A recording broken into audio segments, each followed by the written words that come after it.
આપનું નામ અને પરિચય? મારું નામ સલીમ છે. હું અમદાવાદથી આવ્યો છું.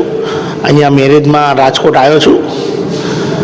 અહીંયા રેસકોર્સની આગળ જ છે, પણ રેસકોર્સની પાસે 31નો જે માહોલ જોયો બહુ સરસ મને લાગ્યો. સાથે સાથે જે પોલીસનો બંદોબસ્ત છે એકદમ બેસ્ટ. અહીંયાની પોલીસ એકદમ સ્ટ્રિક્ટ લાગે છે બંદોબસ્તમાં, બહુ સરસ છે.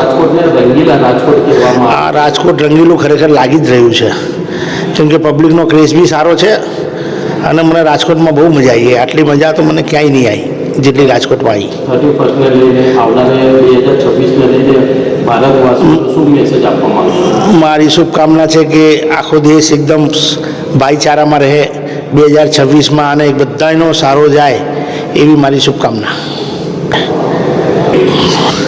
નશાખોરીથી દૂર રહે એટલે ઓટોમેટિક ફેમિલી એકદમ ફર્સ્ટ ક્લાસ રહેશે. કેમ કે જે બરબાદ કરે છે એ નશો જ કરે છે લોકોને, અને ગેરમાર્ગે દોડાવે છે અને ખરાબ કામ કરાવે છે. એ લતથી બધા બહાર આવી જાય ને બધા ધંધા બંધ થઈ જાય તો ઓટોમેટિક આપણે ફેમિલીના સાથે બહુ ફર્સ્ટ ક્લાસ આપણે રહી શકીએ છીએ. અને એક નમ્ર વિનંતી છે કે ભાઈ ભાઈચારામાં આપણે બધા રહીએ, સારી વાત છે, પણ નશાખોરીથી આપણે બધા દૂર રહીએ. બધાને હેપી ન્યૂ યર 2026. બધાનું આખું દેશવાસીનું સારું જાય એવી મારી શુભકામના.